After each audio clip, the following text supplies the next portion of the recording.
Cybernation Uncensored.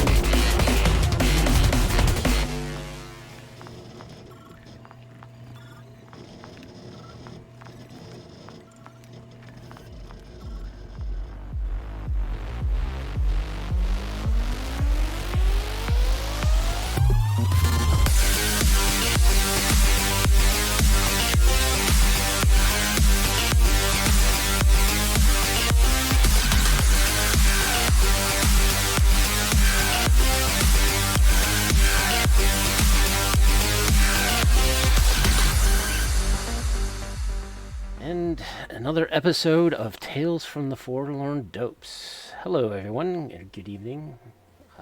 My name is Cybersmily, and I am the host, or one of the co-hosts, of our wonderful little experiment. My other co-host is... I am Wisdom, otherwise known as Derek Bernier. Greetings, programs. It is so good to have you all today. With us, we have a special guest, Derek Quintanar. And yeah, we're excited about this one, folks. Derek, please say hello.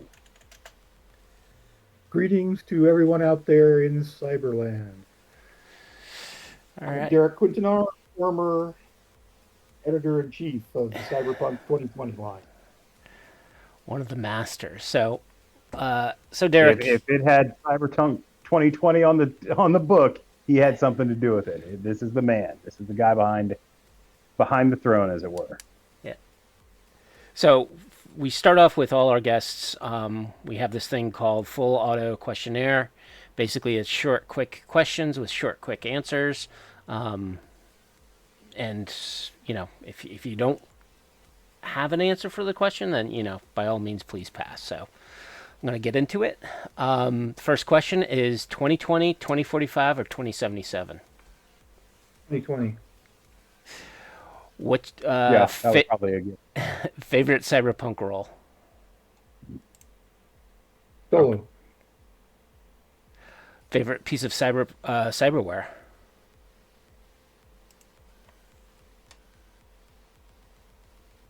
Split between two. Pass. Favorite cyberpunk weapon? The 4-barrel 10mm plastic sleeve guns. Nice. Carry a pair of them. I think this one might be, the next two questions I know are going to be difficult. Favorite cyberpunk read or 2020 book? Favorite 2020 book would be the Chromebook series. Excellent. Yeah. Least favorite cyberpunk 2020 book? The Fixers. But not for the reason you think. I'll tell you about that later in the broadcast. Interesting. All right. So we've discussed that you've tinkered around with the computer game. So, Pan Am, Judy, or Rogue? Judy. You've seen some of the anime. So, Lucy, Rebecca, or Kiwi?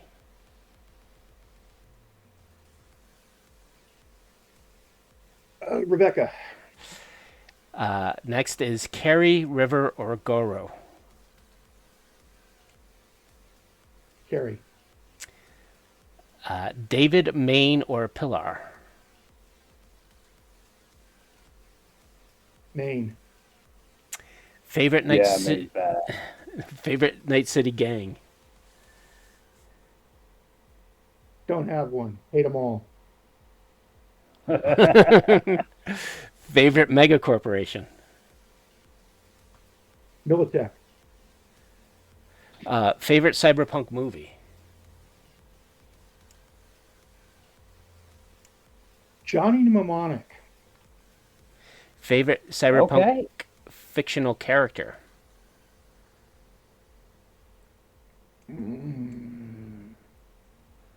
Yeah, everyone gets held up on this one. Pass.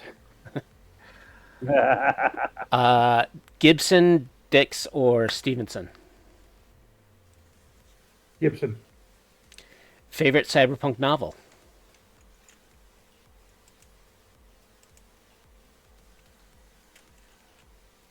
hardwired. Is Shadowrun that makes Cyberpunk?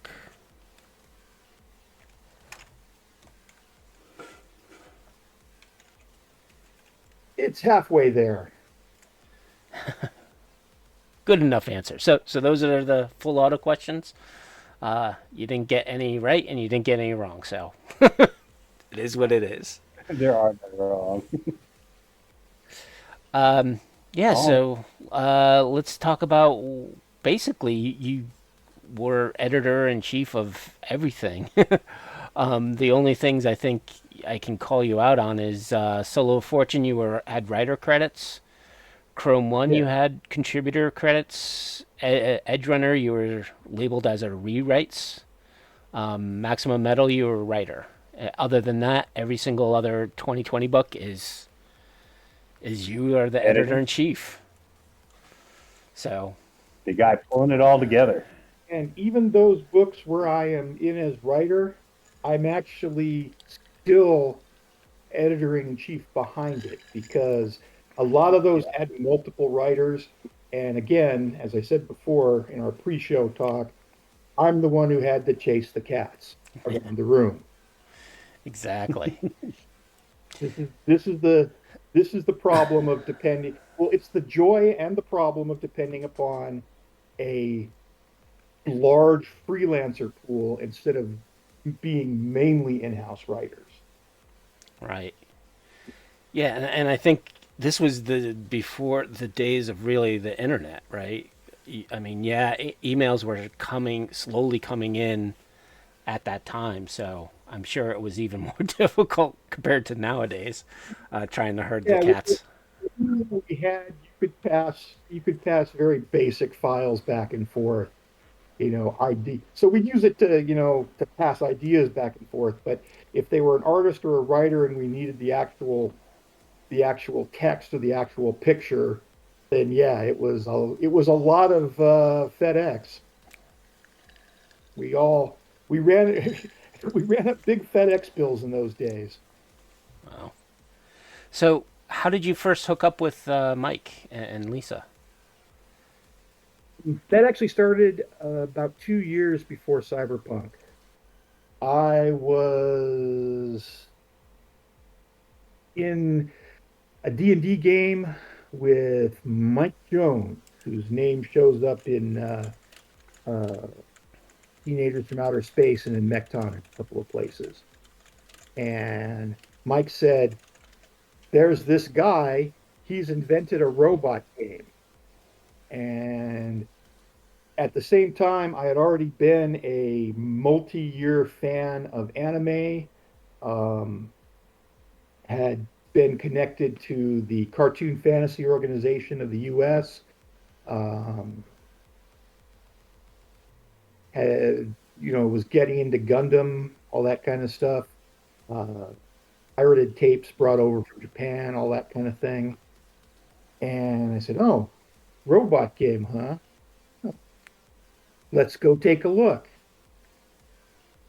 And so yeah, I met Mike and saw the original Mechton board game. Said, "Woohoo! Move robots around the board, kill shit. Let's go."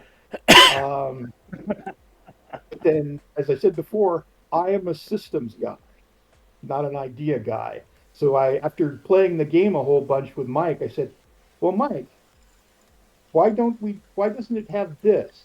Why doesn't it have that?" And he had good answers for most of it. I mean, the original Mechton is pretty much based on any of the super robot stuff, like Die King and Super Robot Grandizer and Mazinger Z and all that.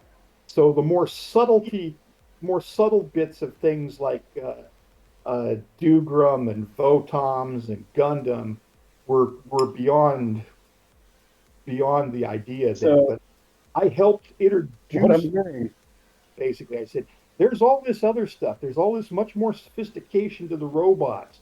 Um, and so when Mike decided to do the Transformer um, supplement for Mechton, Road Striker, Yep. which was based on a Japanese show that I showed him called Super Lightspeed Galvian, which had transforming cars battling it out. And when we Ooh, started, I haven't heard that name in a long time.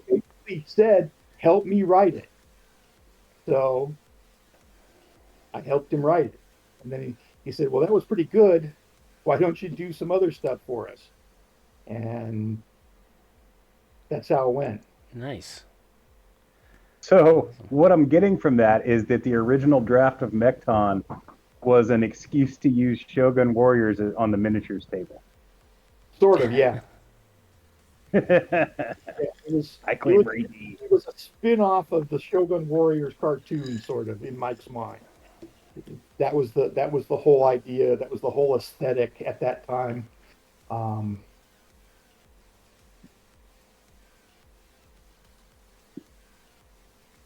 Cool. yeah, I was not part of the original Cyberpunk 2013 development. Um, I was doing a few things for him for Mech Talk.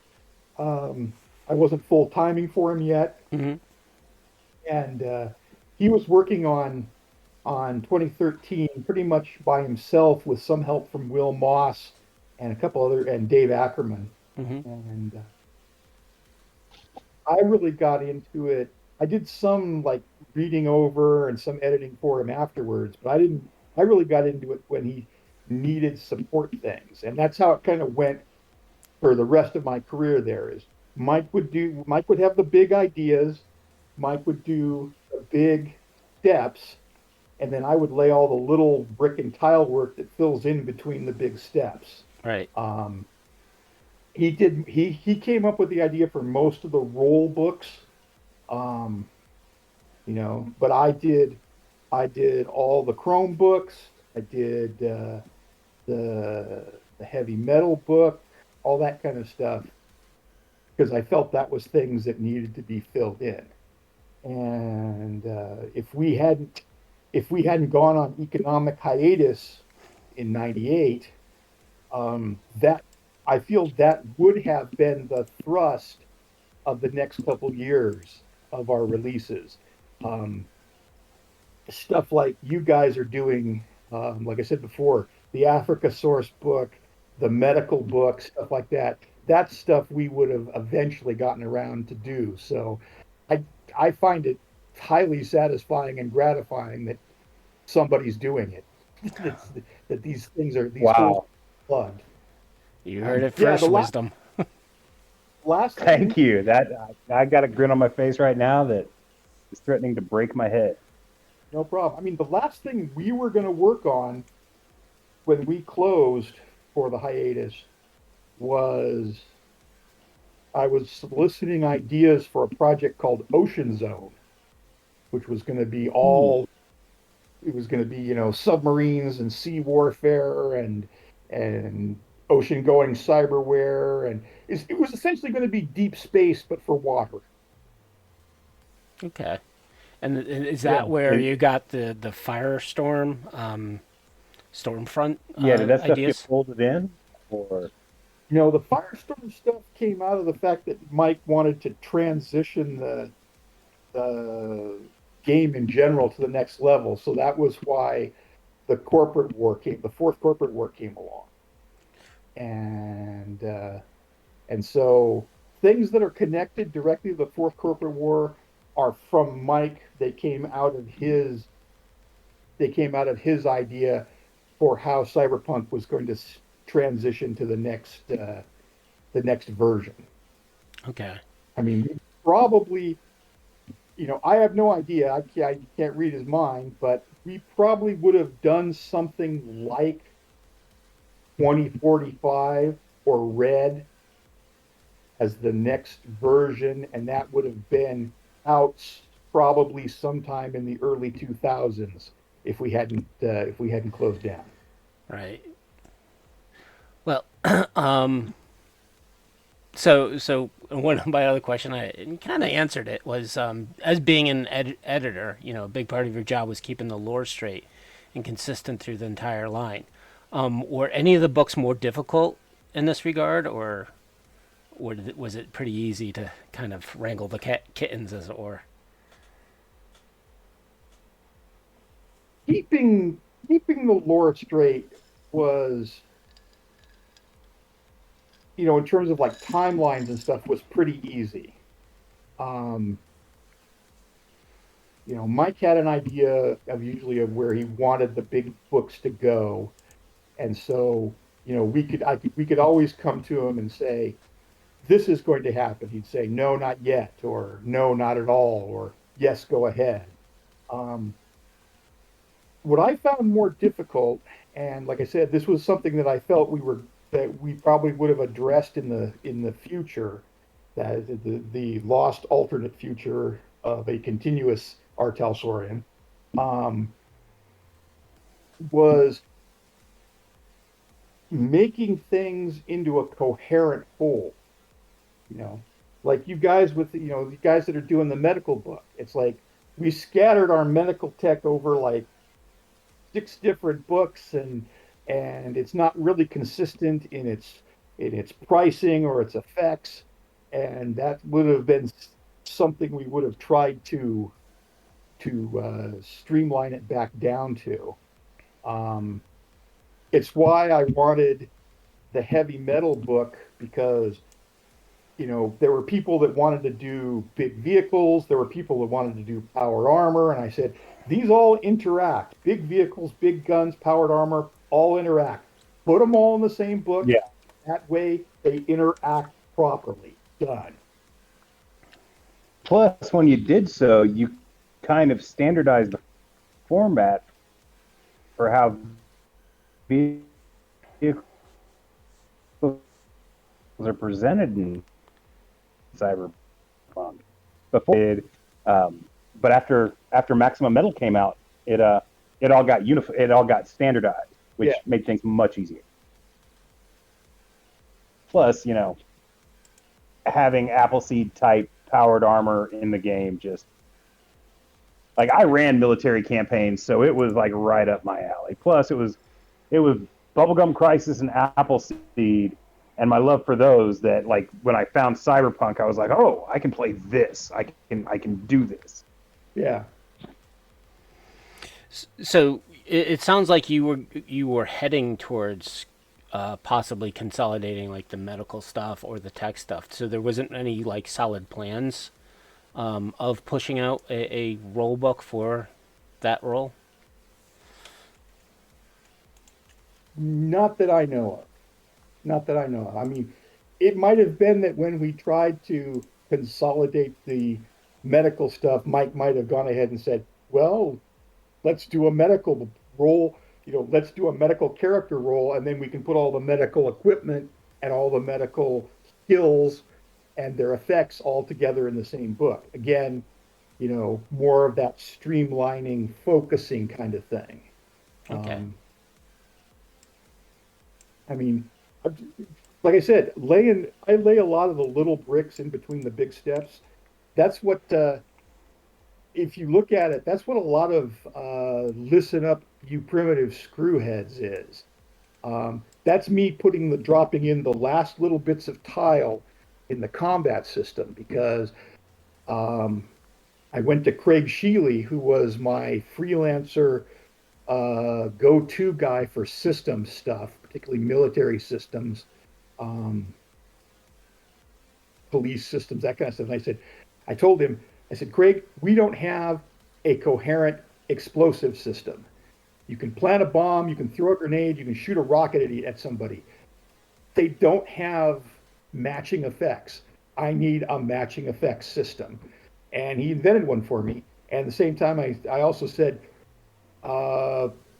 nomads like to use crossbows and bows. We don't have a coherent archery system. Give me a scientific archery system. And he gave me. So it was all. He's the one who created the bows and that system, because in those important gaps. Yeah, bows are deadly in the game.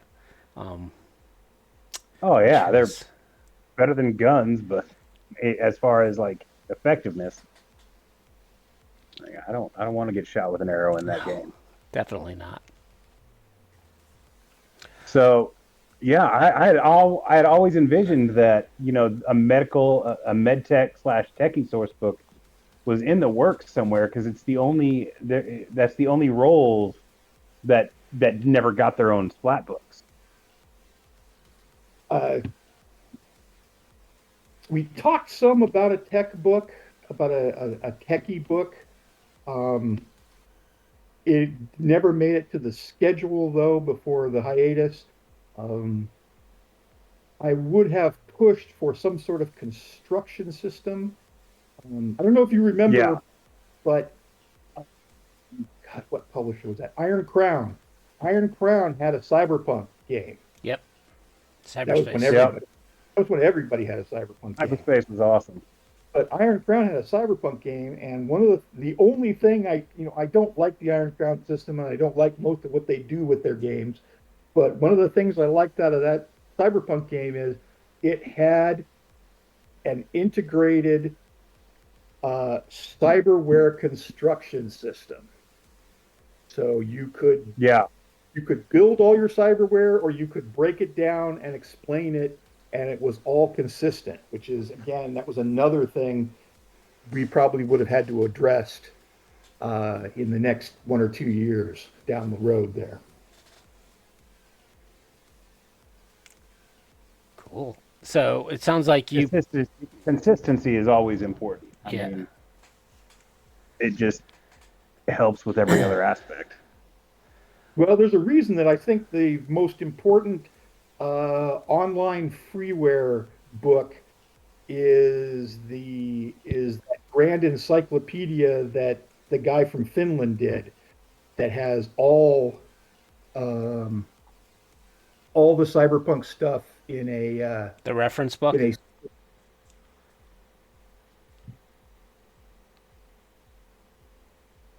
see if I can find that guy. Andrew James's Cyberpunk ref book Yeah, or the Super Dan project or Morning Man. no, I think it was it's the CP book. Yeah, CP book, yeah, Andrew James's book. Yeah. yeah. Andrew James put together just a monumental piece of work, and it's still the golden reference Yeah. for whatever you're looking for. Yep. So Derek, were you part of Mike's Cyberpunk campaigns, or did you run games or play in Yep. them? I ran Cyberpunk at cons for the company. I never ran it myself um, as a as a fan. Um, uh, I actually played more Mechton in those days. Oh, Uh, my secret shame is that the Cyberpunk chief played more Mechton. Um, yeah, no, see, in those days, I tended to treat Cyberpunk much more as work. This was my this was my work problem to solve. Not my fun, as opposed to Mecton or Teenagers from Outer Space, which I also played in several campaigns of, because I was an anime fan. That was my fun. got it. Cyberpunk was my work. That makes sense. So you didn't help craft any of the kind of the iconic characters that were in any of the lore. No, Uh, no, that was mostly Mike, some Dave Ackerman, some Chris, those people. okay. So it sounds like you, or I should say, did you prefer working on rule books or lore books or the gear books? It sounds like you like the Chrome books more. Yeah, I'm a gear man and a rules man. Um, I don't hate the lore or anything. I just you know, I consider the lore to be something that the lore was something for Mike to take care of, basically. I would take care of the rules, I would take care of the gear, Mike would take care of the lore, and it should all work. Um, oh, here we go. I've got something for you. Um, Earlier we were talking about pre-show there, you were again talking about this whole thing of the big freelancer pool and Yep. sweeping people up in the Cyberpunk. So I can tell you, I can't use his name because of what he does, but I can tell you who the most unusual and most incredible freelancer of the whole bunch is. He worked on the U.S. book for us, and he worked on the Chrome books, and he worked on Screwheads for us some. So I got this call one day from a guy that wanted to talk cyberpunk with him and whatnot. And the phone connection was poor. And I said, "Where are you?" I said, "Why are you calling? Where are you calling from? Your phone connection is terrible. It's crackly." And he started laughing. He said, "Oh, it's a radio phone. I'm in Honduras." Really? Oh Yeah. Lord. "What are you doing in Honduras? Or what are you doing calling us from Honduras?" He goes, "Oh, I'm assigned down here." Turns out he was a spec ops guy for one of the psychological operative radio intercept units. And Wow. he was between assignments, and he was down, but he was a cyberpunk player, and he wanted to call and talk shop, and he knew that the U.S. book was coming up, and he said, who's doing your military? And I said, "Well, you're doing our military." Nice. um, yeah, Wow. So that like he actually visited us. yeah, that's He visited us for one Gen Con. He took leave and came to the Gen Con to meet us in person. But that was a kick. And he's responsible for a lot of the what the U.S. military looks like in the U.S. book.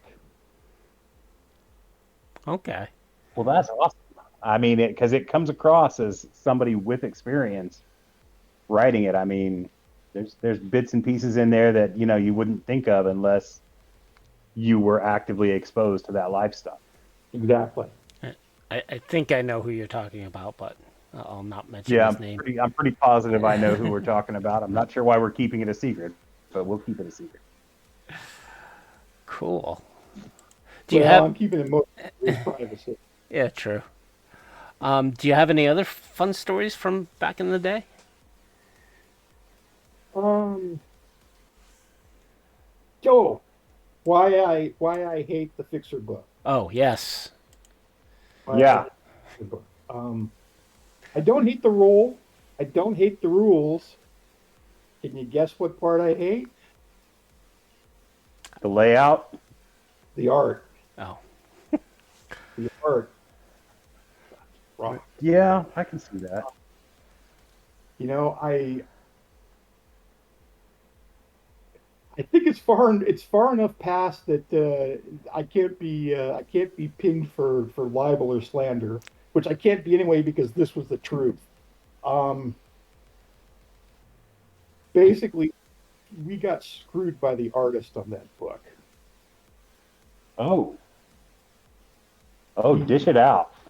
he did a When we hooked him, he actually does some good art, but he ran off to a comic book assignment. Got to remember this was the 90s black and white comic explosion. A lot of yep. independent companies Yeah, starting. new titles and new companies popping up in the wave of Yeah, wave well, of it's what he wanted to do all. after Image.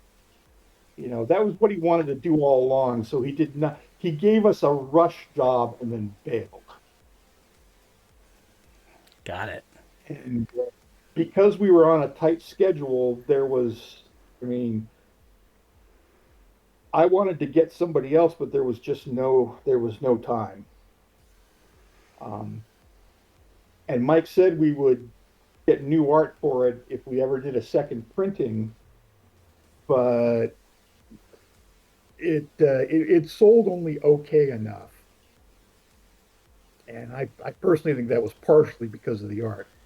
I mean, the systems are good. It's all good stuff for a fixer, but So it was just a bias from dealing with a bad artist and that. yeah, I can see that. Because for me, I always found like the art in Protect and Serve was probably, I think, the worst art. There are good pieces on it, but there's also some pieces that were just a Yeah, little, inconsistent yeah. with the rest of the. There was an And inconsistent quality of it. Yeah. it's like that with Wildside. I'm assuming we're not talking about Mike Lowry no, because his art in Wildside is tip top. But then a couple of pages later, you're looking at something and just like, how does that fit? exactly. So we're not gonna push you for names, but yeah, I had no idea. I know that the guy who did the Cyberpunk 2020 card game turned out to be kind of a flaky dude who didn't like to pay artists and all that. Which is a pity because I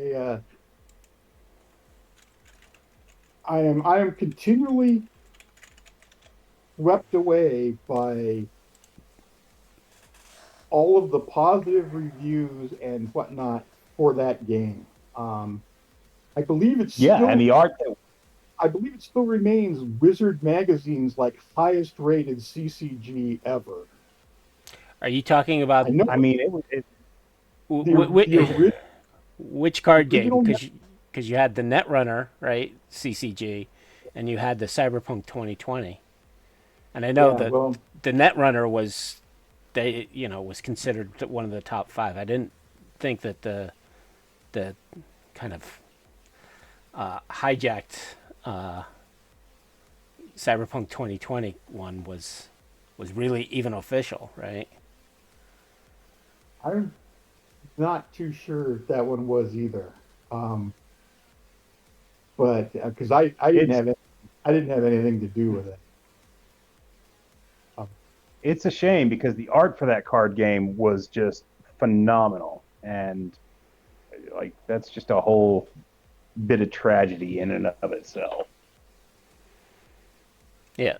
I know one of the more prolific artists for the 2020 card game like committed suicide, and I don't know how much of or if any of that debacle had anything to do with that, but I do know that I'm a big fan of that guy's work. yeah, that's Right. pretty cursed. Um, On to a happier note, it seemed like there was a big push by all the game companies back then to get out as much product as possible. But it felt like Artal Sorian, you guys published just better quality books than most of the other people out there. Was that like a It was a, conscious effort of edit, or was it just the quality of work from the writers? a little of both.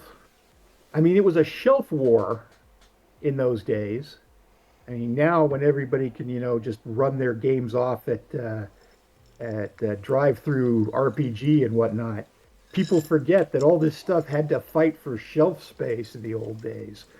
Um, so that's why you always pumped everything out on a curve. It was like you released the base game and then you released like as much supporting material as you could possibly get in the next couple of months, and then you kind of eased off the throttle and would release things spread out after that. But the idea was you wanted to seize as much visual shelf space as you possibly could. I mean, in the very early days, Mike used to go to the local game stores and whatnot and, ask them if they would do things like display our stuff cover out instead of spine out. Because once again, eye grabbing shelf space. It's all part of that shelf war. Yeah. It always surprised me that I never saw like posters or anything like that, like promoting the game. The only thing I ever saw outside of the materials themselves were ads in like early Animag and whatnot. Yeah, we ran ads in some of the actual gaming magazines as well. And we did T-shirts and whatnot, but I mean, most of that stuff was con giveaways. Um, I've got a Classon pin, the little enamel jobby. Yeah. Well, here's a question to you guys. I assume you both own copies of the boxed US set, right? Oh yeah, 3 of them.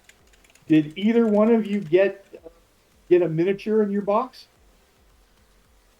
I did not. I did not.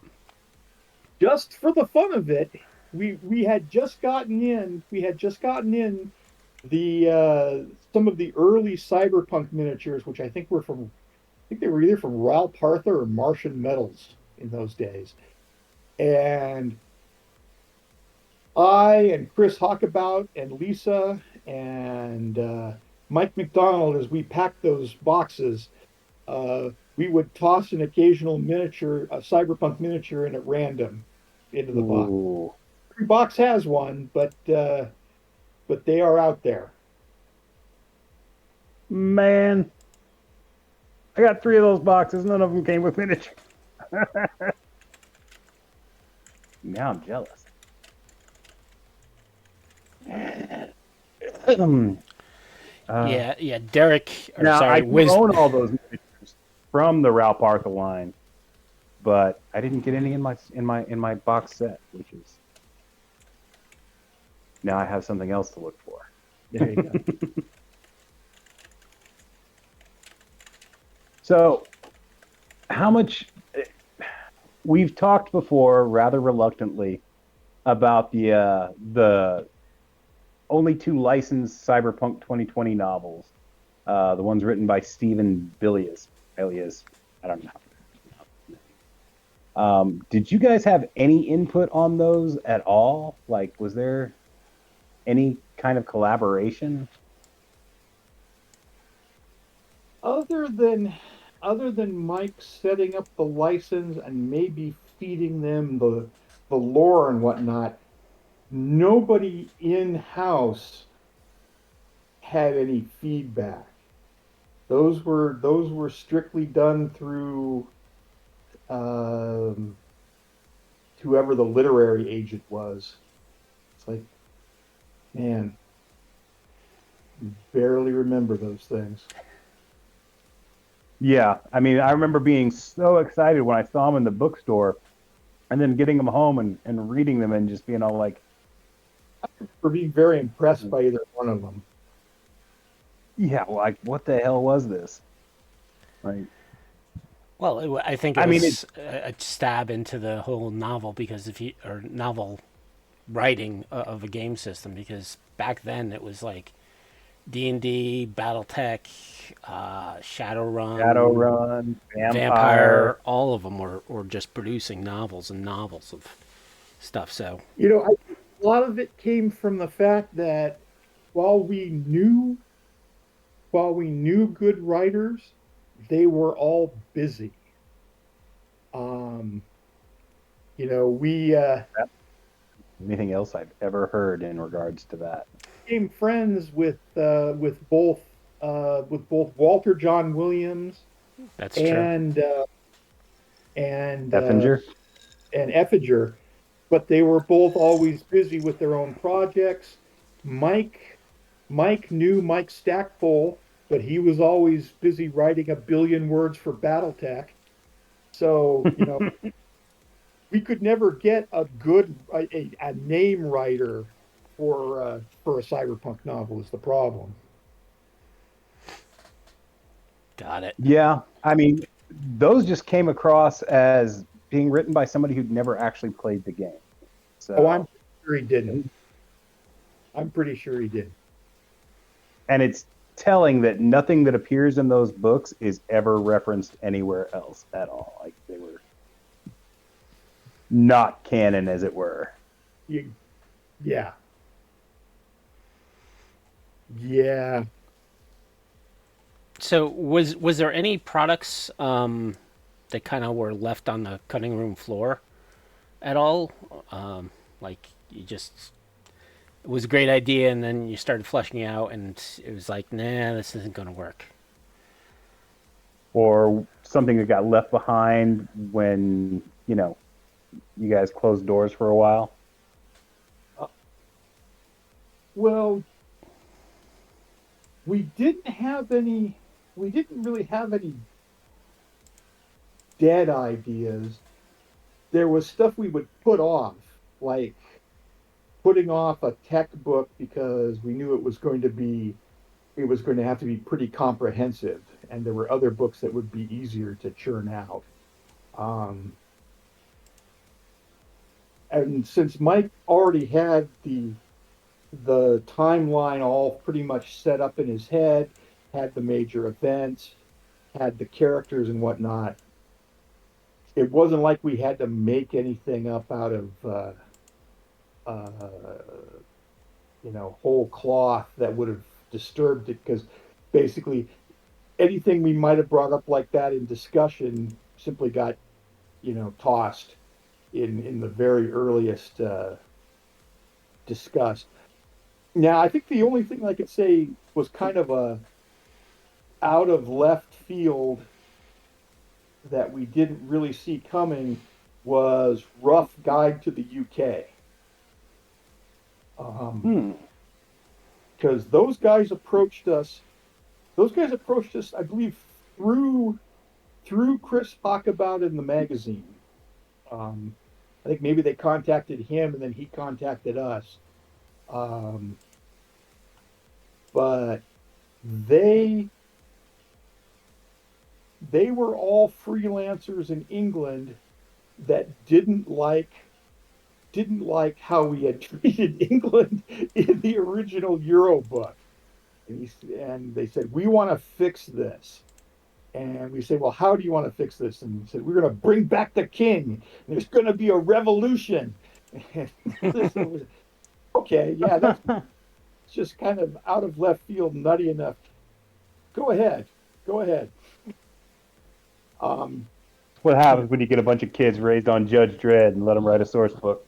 Yeah, kind of. The only thing we laid down was the idea that, that we want kind of the level of background like we applied to the U.S. set, so that's what you've got to apply to England. I think they did a pretty good job. I mean, I know one of them, Lee Brimcone Wood. He went on to write war games. He works for like GMT games and stuff these days. Okay. That's interesting. Well, we know that there were some of the books where the ISBN numbers were skipped. Were there plans for books to be released with those numbers, or for whatever reason did you guys just move on? Mike skipped those so that there would be space that we could use later, was the idea. Okay, that makes sense. I don't think it was meant. I can't swear to this, but I don't think it was meant to be a strictly chronological progression. I mean, the only book because I know some of them got released out of order. Yeah. The only book that we left on the that we left behind when the hiatus came, like I said, was we were in preliminary talks to do Ocean Zone, and that was it. That was going to Man, be I the would love to see the book. that was going to be the next biggie. Um, we were going to get a couple of the English guys to work on it. We were going to get a couple of Chris Hockabout's crew to work on it. Well, wasn't But yeah, OTEC one of the fan creations corporations that was part yeah, of the Stormfront? Yeah. yeah. And it kind of grew out of that. It kind of grew out of that, and it grew out of um, I think it was Icarus Games. Icarus Games did a set of licensed adventures for us, and I believe one of them was set in an underwater prison or underwater arcology. And between that Oh, and the Iannis. Ionis, Um, yeah. yeah, and that not was Sub Attica. sorry. So between that and the OTech entry, that was where people got the idea for Ocean Zone. And I thought it was a good thing because, that was the last environment that we hadn't really gotten into. And given, all the potential that people have been talking about in the real world for a billion years now about the ocean, how there's more land under the water than there is land above the water. There's you can do aquaculture, you can do mining. For those who like, Hunt for Red October and the billion submarine warfare novels that followed it, um, basically, Ocean Zone was gonna give everybody a little taste of that. I know back in the early days, like in the 90s internet days, uh, there were a couple of super sites out there that sadly are no longer with us. But one of them was run by a guy called Morning Man, and he had a whole ocean tech thing that he'd created. Was that I've never seen that. in? Oh, it was good stuff. I have never. Rules for cavitation and like rigid vessels, like rigid inflatable vessels. It was I would have, if I'd known that existed, and it's weird that that was never brought to my attention because usually Chris and like Talk About and Rotor and whatnot were all good about bringing that sort of thing to my attention if I hadn't found it myself. Um, yeah, so it was never, pretty in depth. It used like the same format as Max Metal. It was good stuff. I thought maybe there was some collaboration there. if I'd known he'd done it, I'd have offered him a spot on the Ocean Zone thing. Not that that went anywhere, but there you go. Man, I would love to see the notes for that. Just oh, that'd be cool. So, being the editor for all the Cyberpunk 2020 books, what was the thing that you loved doing with those, or doing as a job for editing them? Well, seeing all of it first was nice. I mean, as editor, you get to see all those texts first. You get to see all that art first. Um, it's nice it's nice to watch an artist turn your ideas into pictures. That's always great, especially with the cyberpunk stuff. It's like I'd say, do me this arm or this vehicle or this aircraft or whatever, and it's like they some of those guys were fantastic draftsmen, and I mean, I still love most of the art in the Chromebooks. It's just like so well done, so nice. Um, Yes. so yeah, Speaking of that, I had a mail-in question that came in today that was just perfect timing. Tom Sullivan asked if you can give us any information on Tom Ebert, the cover artist for the Chromebooks. Ebert. That's or Mike Ebert. Mike Ebert. Um, well, Mike's another one of those people that predates Cyberpunk. I originally met him as part of the whole uh, uh, cartoon fantasy organization California Anime Fandom crowd. Um, Oh, nice. yeah, he was a collector of giant robot toys that I hung out with in Berkeley for a couple of years. Um, then I found out he was an artist. Um, he also did he either did a couple of covers or a couple of interior pieces for the anime mag we did. Um, so you can find his stuff there as well. And he also, I think, might have done some art for Teenagers from Outer Space. Okay. God, I lost touch with him during the interregnum, and I have no idea if he's still in the Berkeley area or not. Ask Chris. Let's see. Ask Benjamin Wright. Okay. Benjamin, no. Um, if not, he'll know somebody who knows. Yeah, Ben seems That like seems the direction everybody points us at. Like, talk to Ben. he sounds like he's the fixer of the group. Yeah.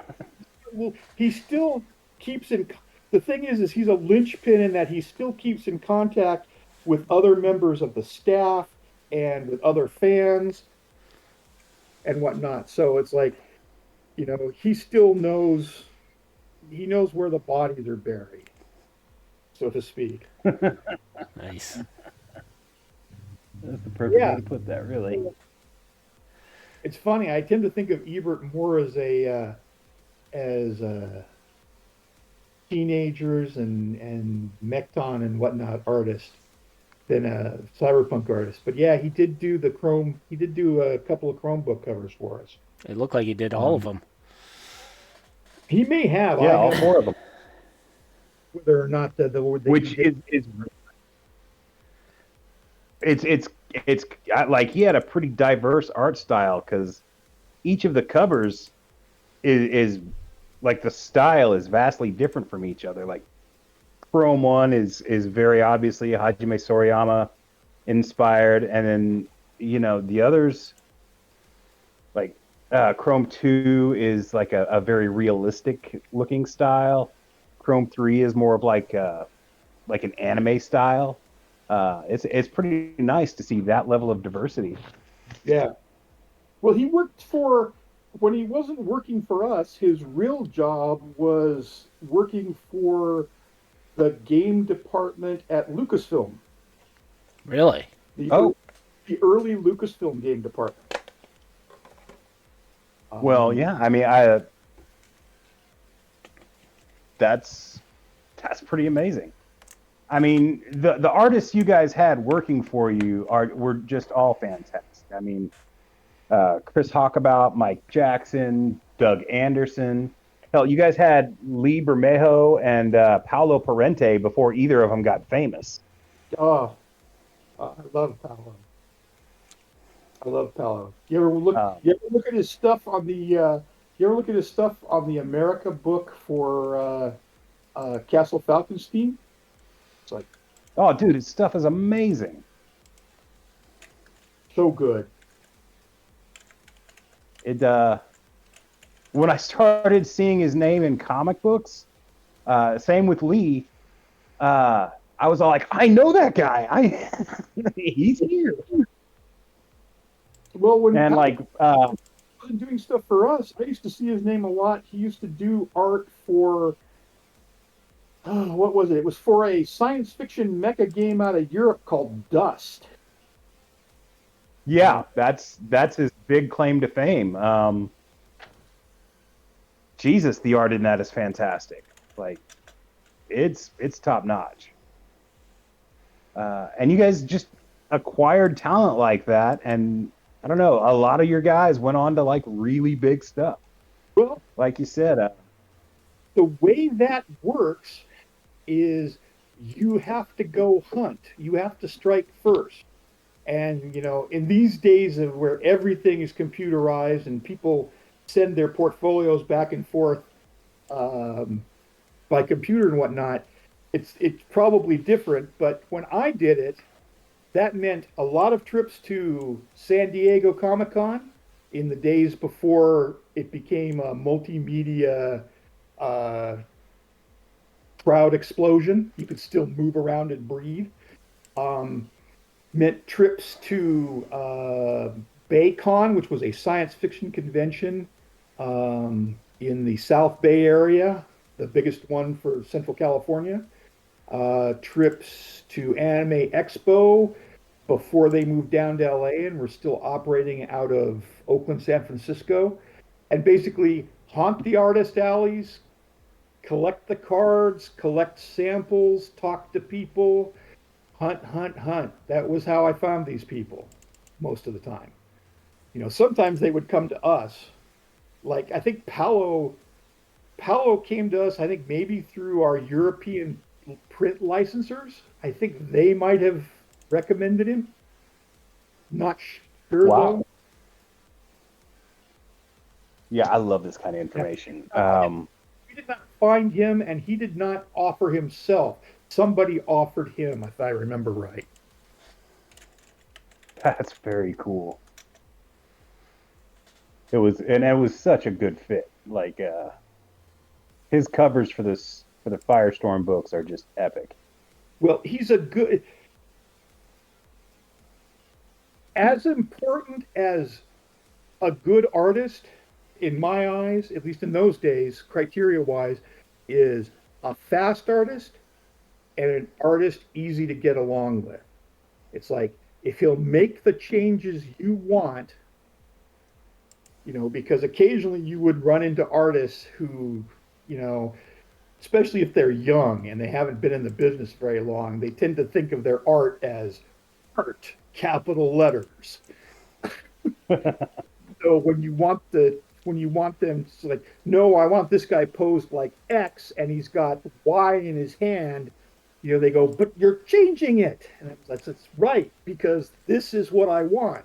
That's what commercial illustration is. This is what I'm paying you for. Yeah. And Paolo was always willing to make changes, but he was also good with suggestions too. So it's like you have a flexible artist, you have an artist with imagination. He's one of our best. As good as he is, as good as the rest of them are, I think my favorite cover artist for your line was Doug Anderson. Like his covers just always blew me away. I just remember Doug as being very workmanlike. It's like you could trust Doug to get it done. Yeah, his cover for Night City, if I could have that as a poster, I would. Like that would hang on my wall in a framed picture right now. It captured cyberpunk. One time I think we were actually going to do that, or we may have done. Oh no, I know what it was. If you had come to our booth in like the first couple times we made trips to Gen Con, you would have found that picture blown up to approximately 4.5 by 6 foot, tacked onto fiberboard and hung on our back curtain as our backdrop at our con booth. Nice. Man. Night City Cup. You guys should have released posters of that. It was a con prop for years. That's beautiful. You talking about that Night City cover and saying how you wanted a poster, I was thinking in my head, I thought we did a poster, and then I remembered, no, it was a con prop. It was our con booth background. That would certainly catch the eye. Nice. So with the popularity now, or the resurgence of Cyberpunk, as it were, with Red, and CD Project Red's Cyberpunk 2077 being released, and the anime. What are your thoughts on how the popularity of the game and the lore and the brand has been in the past recent years?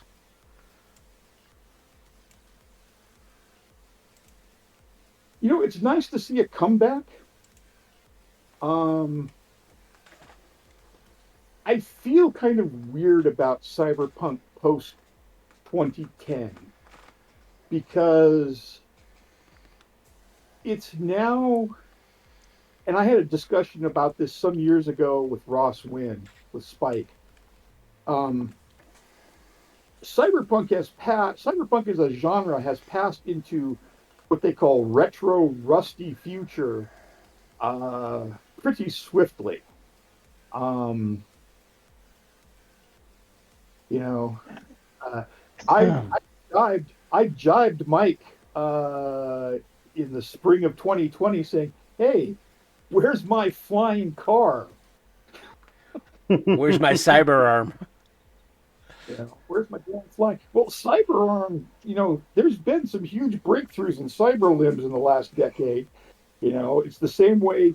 We were always better. Here's the thing: we were always better at predicting the tech than we were predicting the politics. It's like, um, you know, predicted the cyberware, predicted the cell phone, predicted the portable laptop and tablet computers, predicted the idea of the enhanced virtual reality, predicted caseless ammo, though that took a while. Um, Politics, it's like the fall of the Berlin Wall. No, the huge changes in Russia. DPS. The stagnation of Japan, so it did not become master of the Pacific Basin. It's like, no, Yeah, you kind of missed the boat on that one. missed hit all the tech, missed all the politics. Well, not all the politics. I mean, there's some things like corporate shenanigans and whatnot here in the United States that I think we were still good on. It's not as grossly blatant. Yeah. That's the thing. I mean, quite honestly, it's like at this point, Cyberpunk almost looks optimistic in comparison to the real world. Well, it's just not as, it's like I said, it's just not as flashy.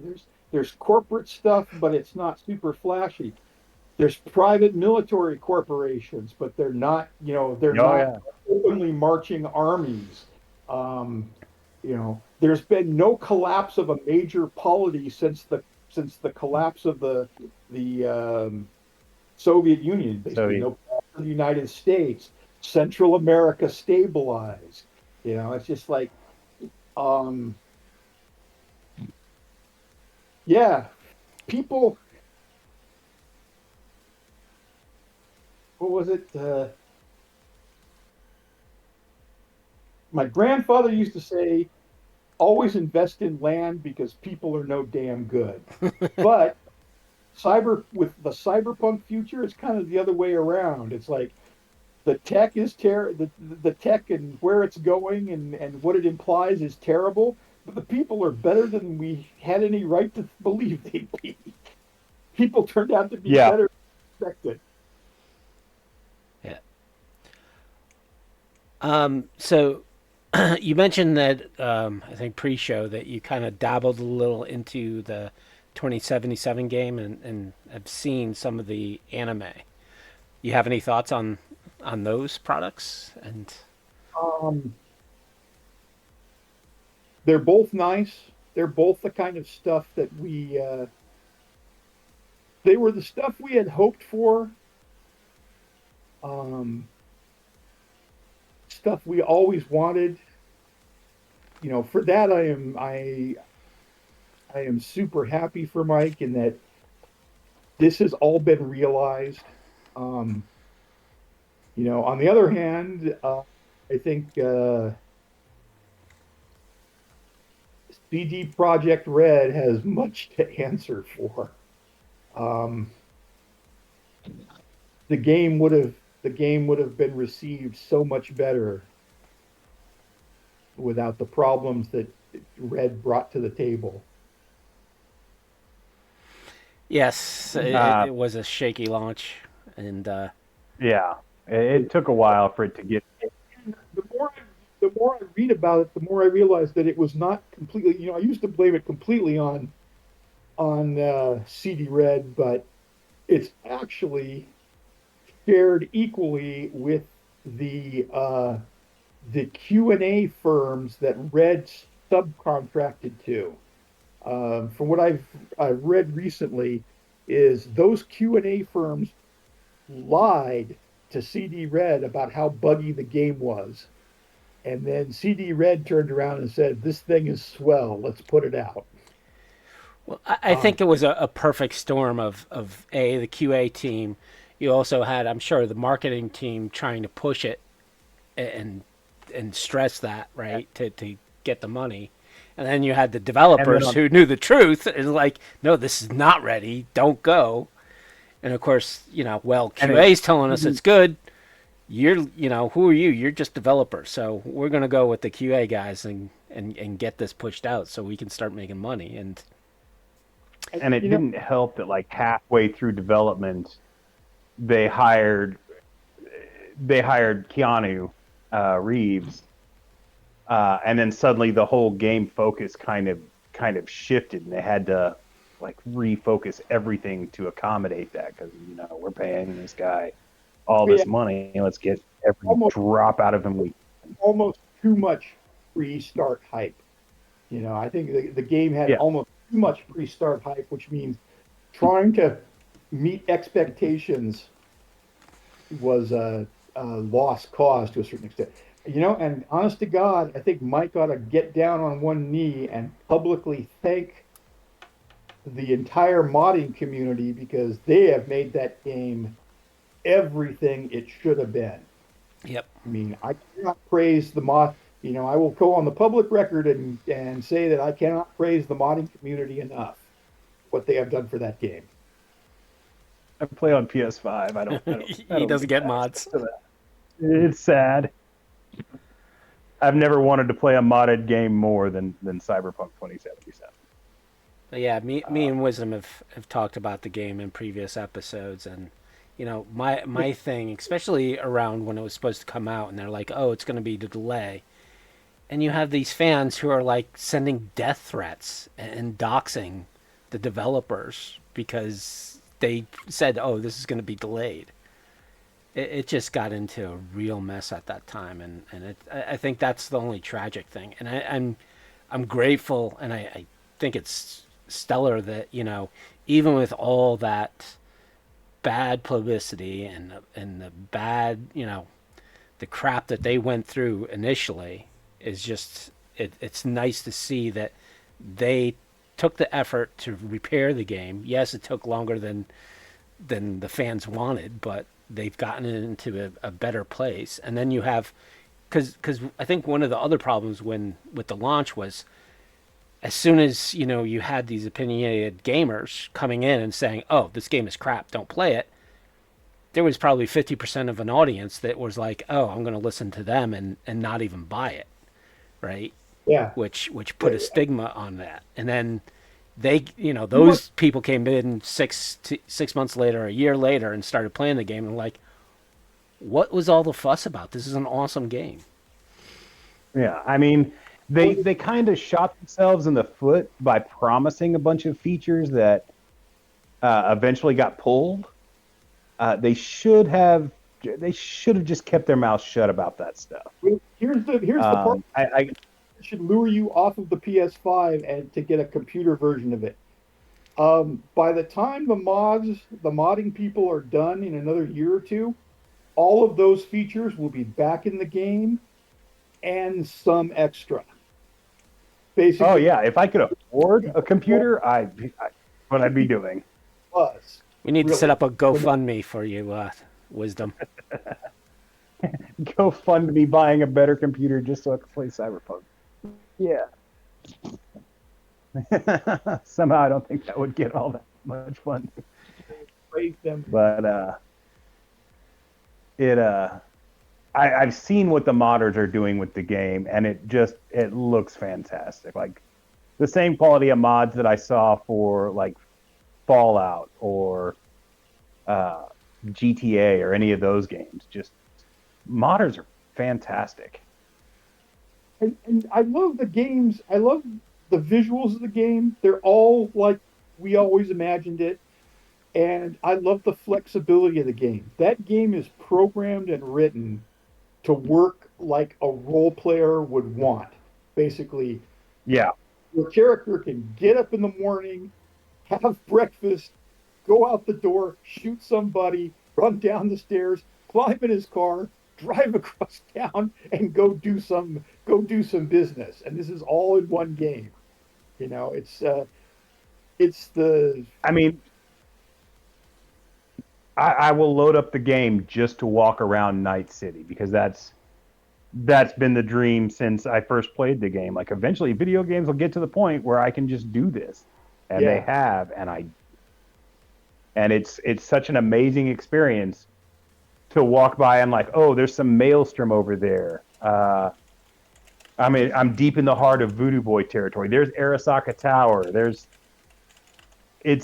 The amount of lore that went into the game is amazing. My only I mean, it's this even on got to hand to Project Red is their ability to do that kind of immersive background because I knew people that would boot up Witcher 3, get on their horse and just ride in a random direction yeah, because the countryside was so damn gorgeous.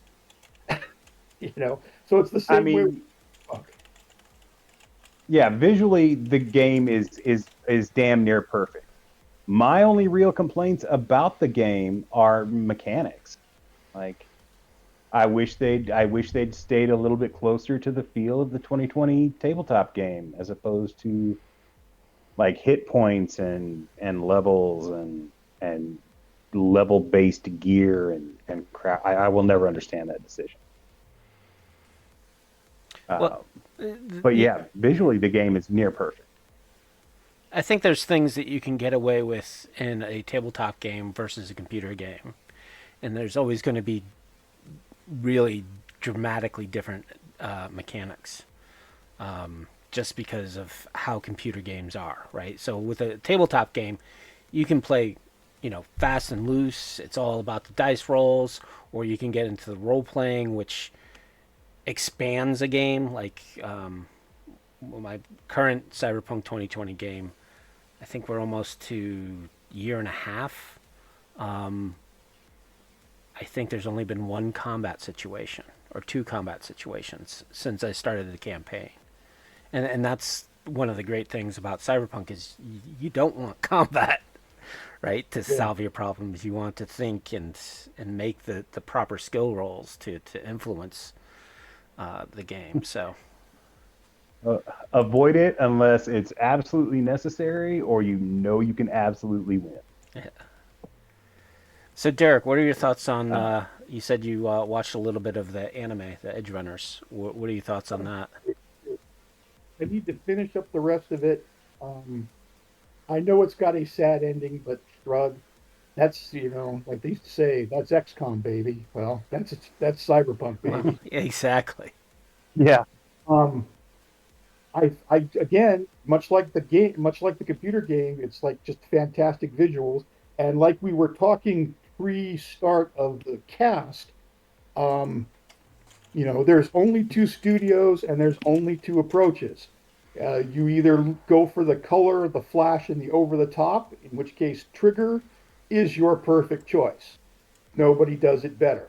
Or you go for the hard science fiction, and then it's production IG because of the Ghost in the Shell work they did. Um, I would have loved it either way. I think it's a hell of a thing. I'd like to see a second season. Have them just pick some more characters and follow them. I mean, hell, what I could have gone with. they ought to do is they ought to go back. They ought to go back and grab all the characters from the actual game plot and do V and all that. Uh, do V story animated. See, that would be a fine second season. Yeah. Personally, I would like each season to be done by a different team. Like I'd like to see Studio Sunrise give it a shot. Because while I love Production IG, I love Sunrise every bit as much. Like Ghost in the Shell and Cowboy Bebop, you don't really get much better than that. I would have liked to have seen Studio New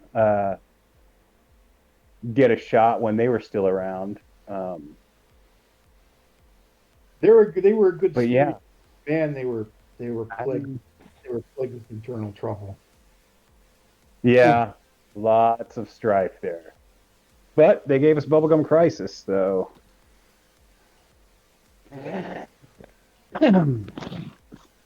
But yeah, for future seasons, I'd like to see each season done by a different animation team, so we can see what it would look like to be a little bit more grounded, or a little bit more character focused. I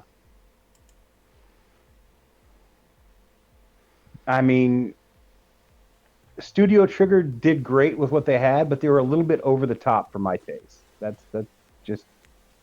Pardon me. No problem. I prefer things a little bit more grounded. I know you haven't seen the end of it, but in the last couple of episodes, it really kind of goes over the edge with just physics ignoring weirdness. But the story remains good. The story remains compelling. The characters are fantastic. Yeah. Actually, the funniest thing regarding the animation and the game interaction is I have heard people want, if they haven't done it already, people want to do a mod that beefs up the stats and abilities of Adam Smasher, because so many supposedly bought into the game after the show was over with the sole purpose of leveling up and down that and greasing him. So it's like I've heard people say that he is actually a far easier kill now than he was when the game was first released, because there are because you can level up game with just the idea of revenge pumping themselves to go after him. Yeah. Like there are guides to build yourself up to be like the perfect murder machine. On the other hand, what I think is really weird is I'm seeing on Reddit and whatnot all these people who want to empathize with Adam Smasher and like he was probably a good person before he became a Borg, and I'm like, no, he wasn't. He wasn't. With our discussion with Ben, I mean, he said that Adam was not like a nice Ben guy. laid it all down, the origins of Adam. And it's nice to be able to like interject and be like, no, that's not who Adam was. Well, blah, blah, blah. And I'm like, well, here's the creator talking about it. So there's the answer to your question. Here's the thing. Even if this guy, that was then. This is now. Cyberpunk is a game of the now. Yep. Yeah. There's no redemption for Smasher. There is a chrome and oil puddle on the ground for Smasher. Even it might have been on Reddit or somewhere of somebody had drawn a little cartoon of Adam Smasher hiding underneath a desk while an entire room of angry players like ran around looking for him. You killed him. Meanwhile, I'm all like, what? Some people wear Reeboks. Adam Smasher wears Rebecca's.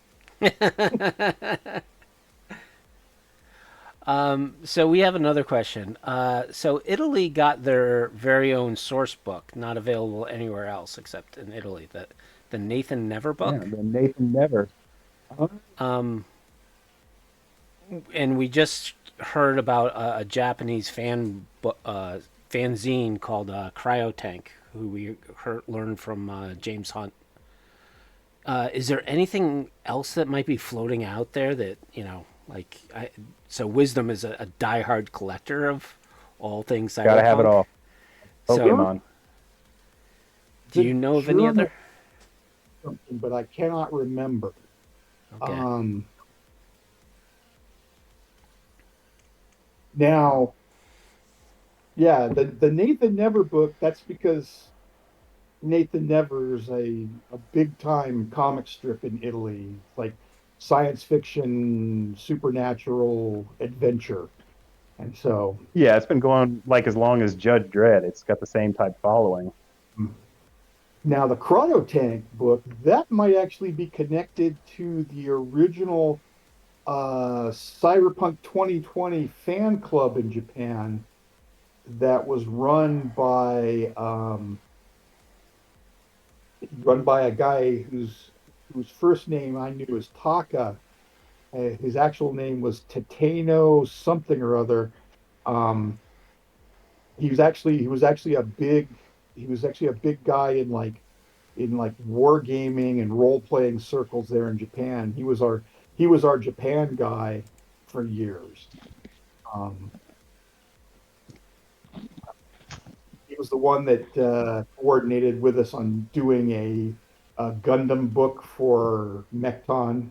Said book only published in Japan. Um, Oh, of course. See, there you go.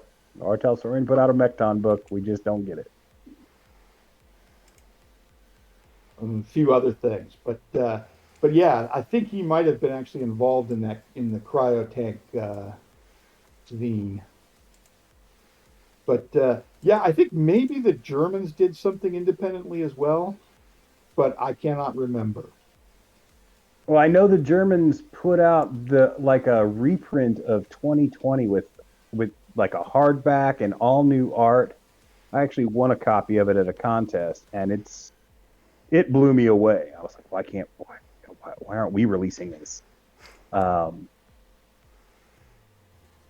and I know they repackaged some of the source books, and I think they like actually got some of the ICE source books and packaged them as Cyberpunk 2020 stuff. They may have. Mike and I had talked about at one time seeing if we could relicense some German and Italian stuff and re-release it here, but we just never had the time or the funds to do it. Okay. I know when James Hunt told us about the cryotank things, it blew our minds because I mean we've been diehard 2020 fans since the beginning, and it was the first time we'd ever heard of it. We knew there was a Japanese version of Cyberpunk 2020 with Japanese anime and manga styled art that we've been trying to get our hands on forever, but yeah, this hit us out of left field, man.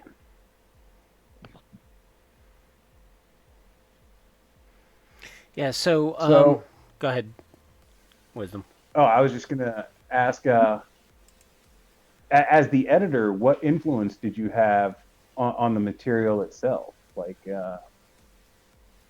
how did you? What was the creative process on your end? Well, like I said before, it's like Mike was the big idea guy. I'm the systems guy. So he would do things like write big swaths about the background, about specific NPCs, about the roles themselves. Um, I would write or edit and make suggestions about the harder rules regarding the tech, how things were done, supporting stuff, um, the kind of stuff you need to actually buttress up the background.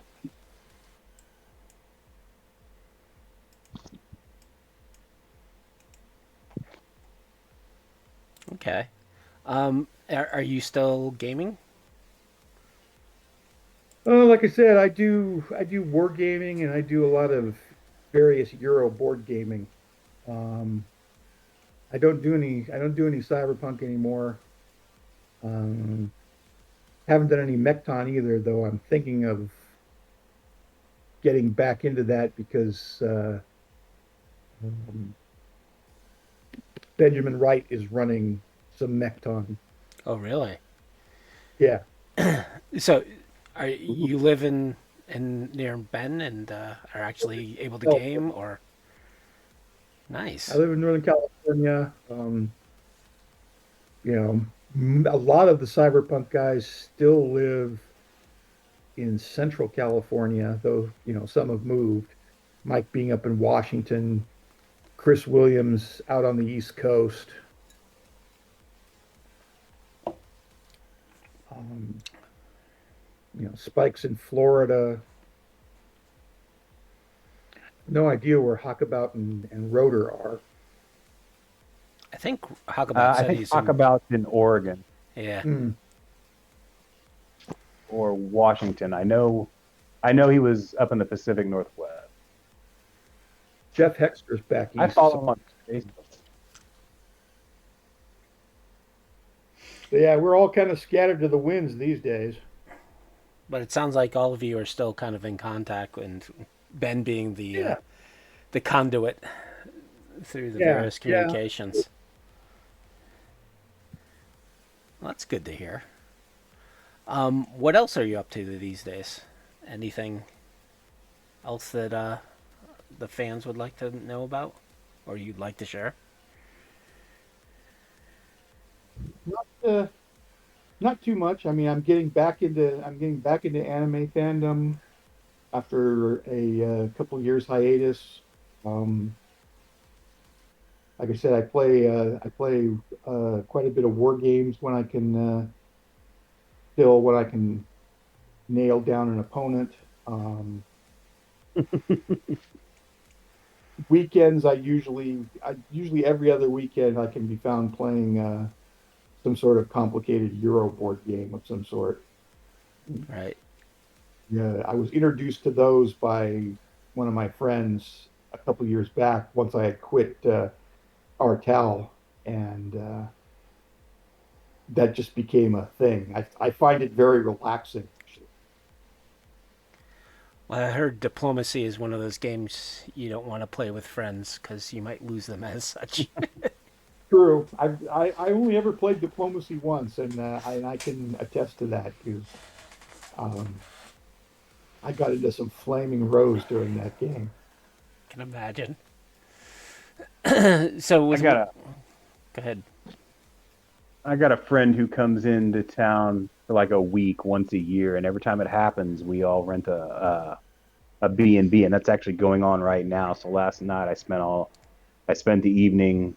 We all get together and play board games. Last night I spent the evening playing Marvel Zombicide and then some dice thrones. We play a lot of Pandemic, and we play an interesting sandbox stand-up game called Western Heroes. That's very cool. Mm, There are more games now than I can keep track of.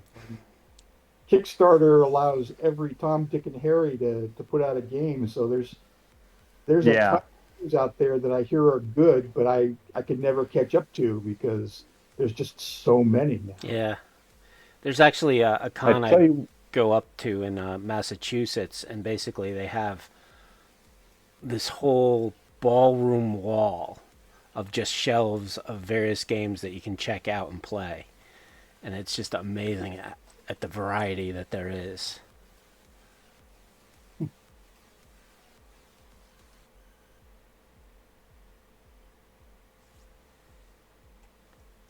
I uh, I tend to prefer faster games, and I'll tell you what my favorite card game of all time is. It's called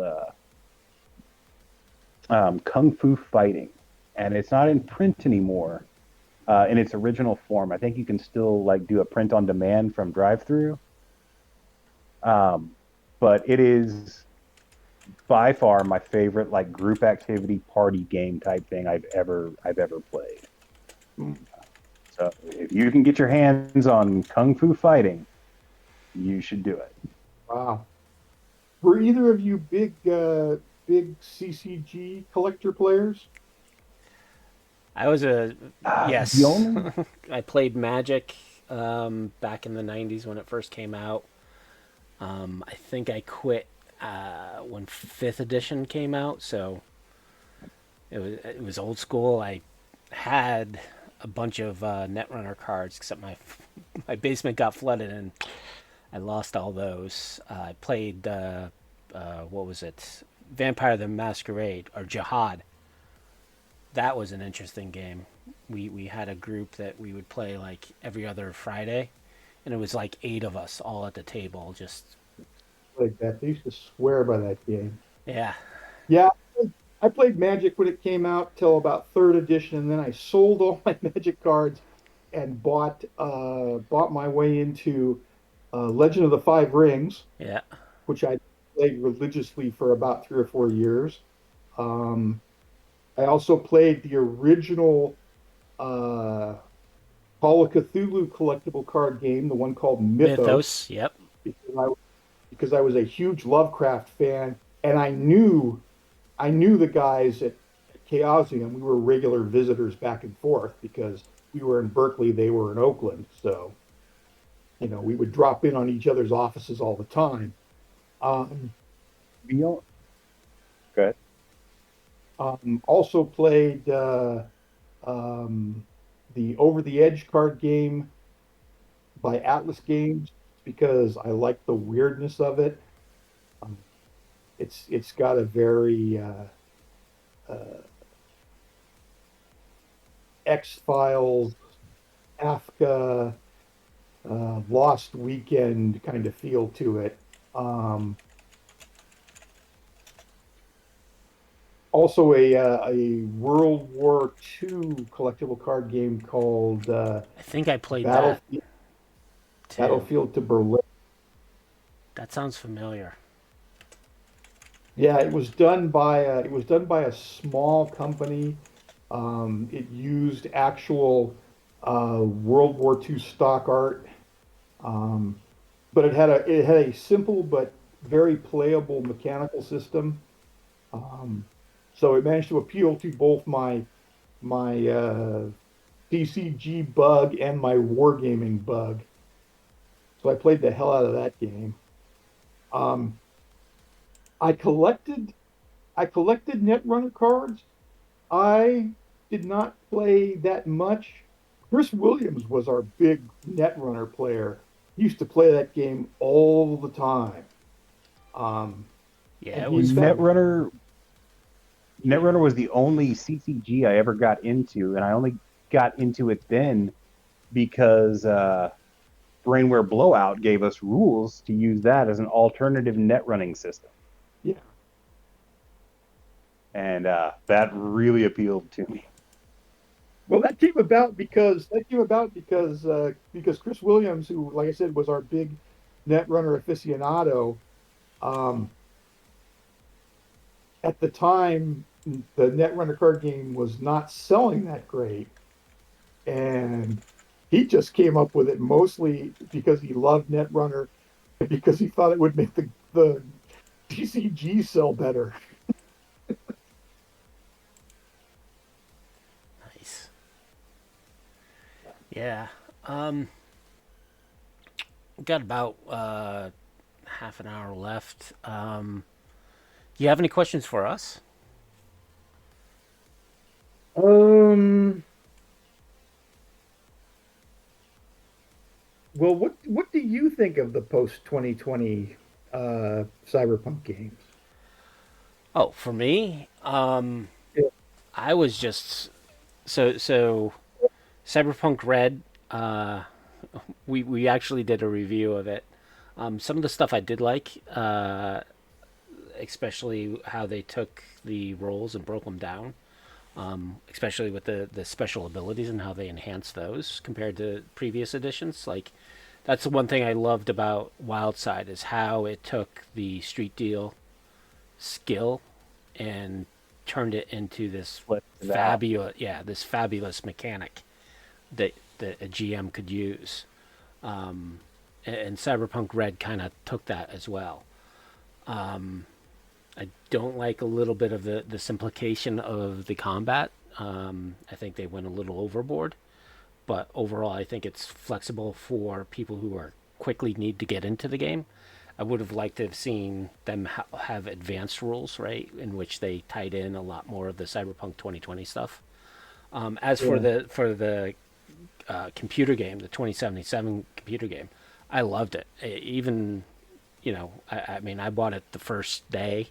I actually, when they, so back in 2013 when they did that little advertisement video of the girl with the mantis blades and Sea SWAT, I was just like, okay, I'm saving my money, and the day that game comes out, I'm buying the best Yeah. machine Yeah. to play that thing on. So Now, you norm know, you bought it the first day. Did you actually get to play it the first day? Because, like you said, we were all kind of shocked by the bugginess of the damn thing when oh, we got it in our. I mean, there was some I, bugginess, but it wasn't as bad as people have said. I mean, granted, you know, I had the top of the line machine at that day, right? I, Because I took like I got it on. Go ahead. I spent like $4,000 on a new system because I was waiting 7 years because I usually buy a computer every 4 to 5 years. So I was like, okay, I'm gonna keep on waiting and keep on saving those nickels and dimes for myself, and I was able to get the best machine. So I didn't see that. Now, granted, anybody with a lower end machine, I'm sure the graphics were just a churn. But I've been See, playing computer games for so long that I also know, like, back in the '90s, it was like, okay, this new game's coming out. You need the latest and greatest video card. So it was like, okay, I got into that mentality of constantly upgrading my machine on a scheduled basis because this is a game I want to play, and I want to play it on the best and not have to worry about backwards compatibility. So I got it on PlayStation 4, and while there were some bugs, uh, there was nothing that was game breaking or unplayable for me. Like the game played fine. I yeah, went all the way through the story, did all the side missions, did everything you could do, and had the time of my life. Yes, there were bugs. Yes, there were some glitches every now and then, but nothing game breaking, or nothing that ruined my enjoyment of the game. yeah, Yeah, and I knew that when it first came out, yeah, there's going to be bugs. Sure, I'm driving a motorcycle, and all of a sudden I'm teed out on top of the motorcycle without any pants on. Okay, I get it. That Not a happens. bug, or is it a feature? Yeah.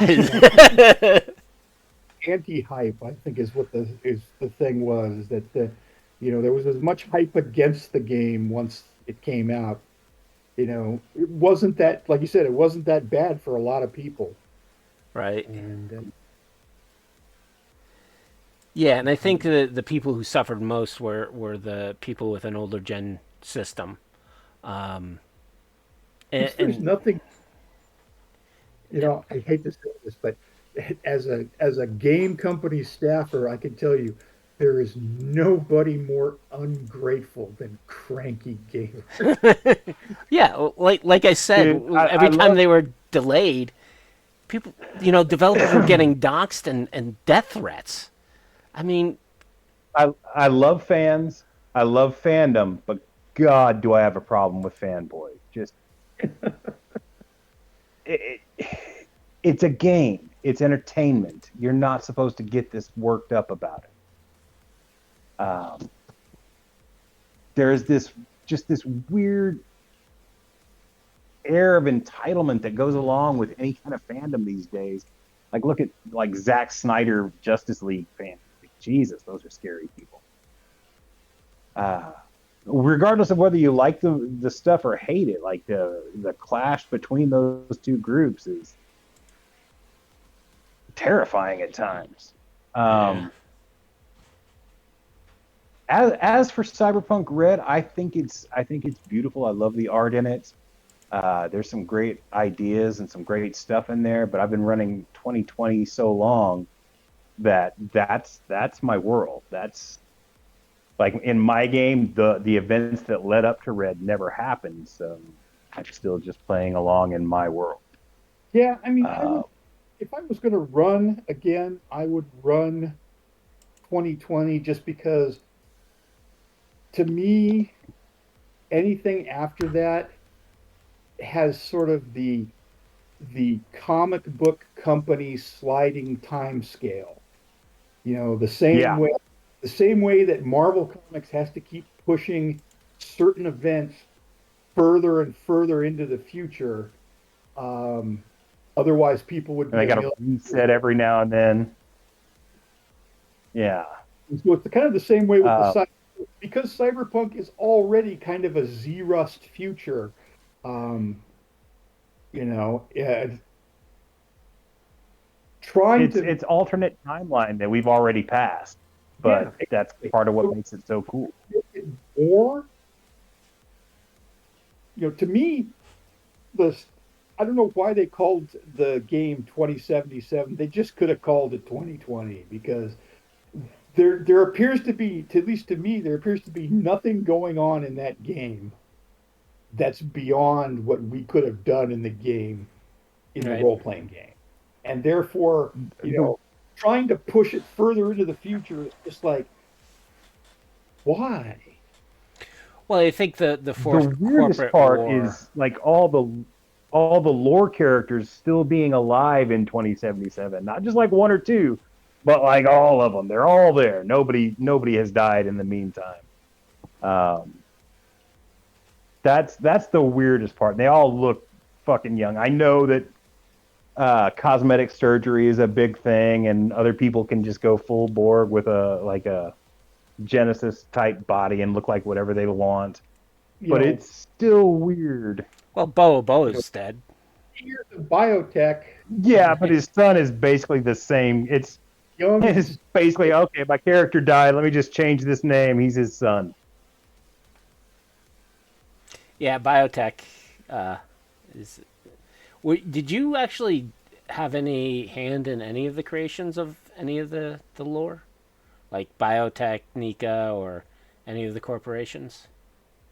um, no, no. Again, I added details, but I was not a creator of any of them specifically. Got it. You know, would I would sometimes help Mike out by saying, well, this should fall under that company's purview, and if this company does X, then that sort of thing. I was a details man. Right. Because I when we had Will Moss, and basically Will Moss is the guy who created or fleshed out quite a few of the corporations. Was he kind of given a lot more freedom to do what he wanted, or was there a little restriction coming from you and Mike? No, and in those early days, um, we kind of let people run. We let people run free, and then tried to corral the wild animals afterwards. Um, that but yeah, no, makes we sense. pretty much let people work as they wanted, and then just sort of adjusted after. Um, because the idea was that it was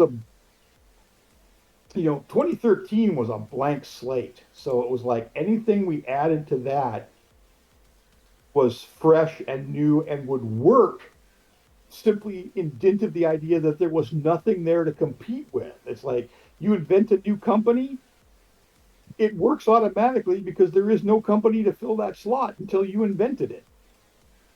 Um, the lore became tighter, became more fussy um, near the end of the run because everything had a slot by then.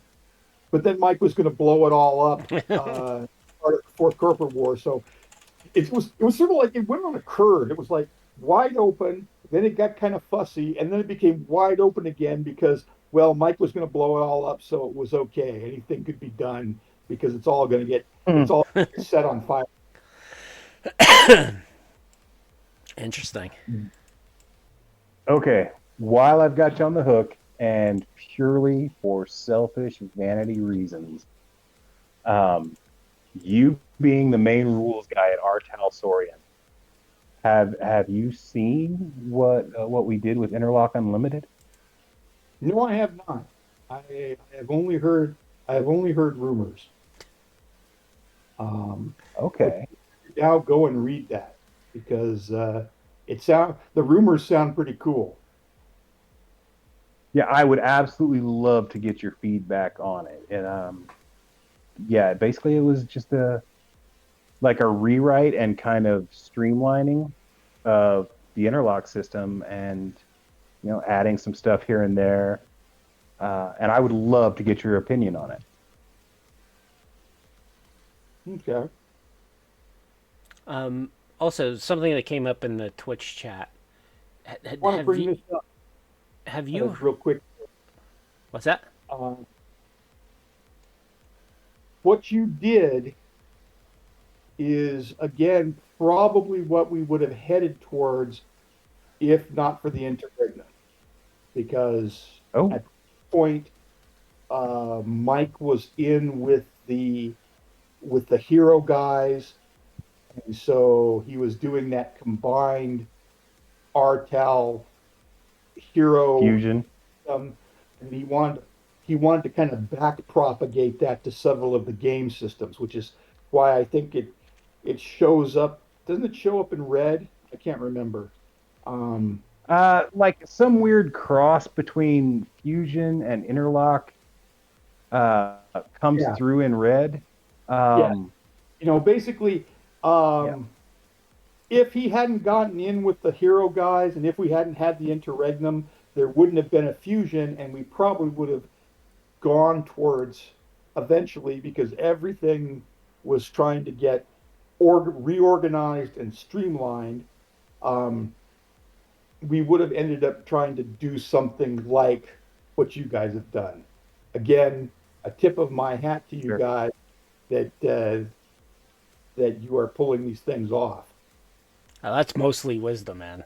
He's the content creator. I just create tools for people for Cyberpunk. Thank you so much.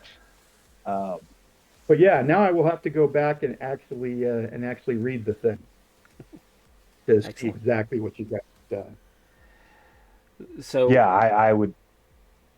That would make my millennium, even though it just started.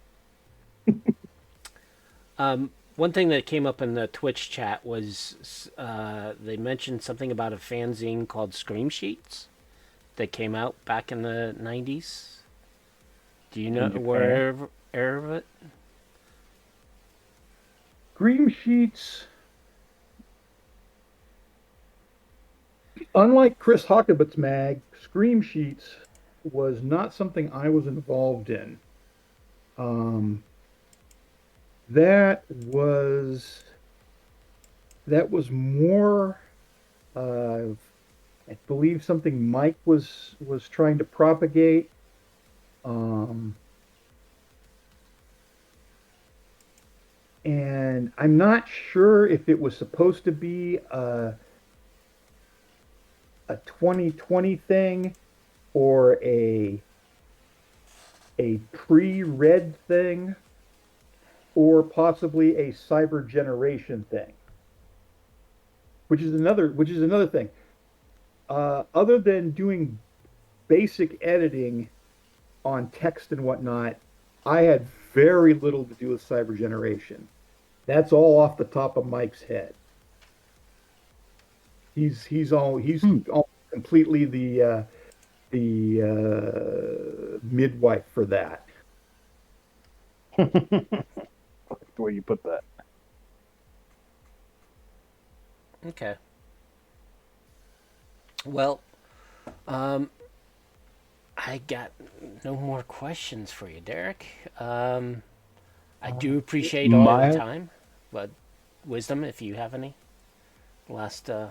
I'd just like to know about you guys put out Edge of the Sword Volume 1.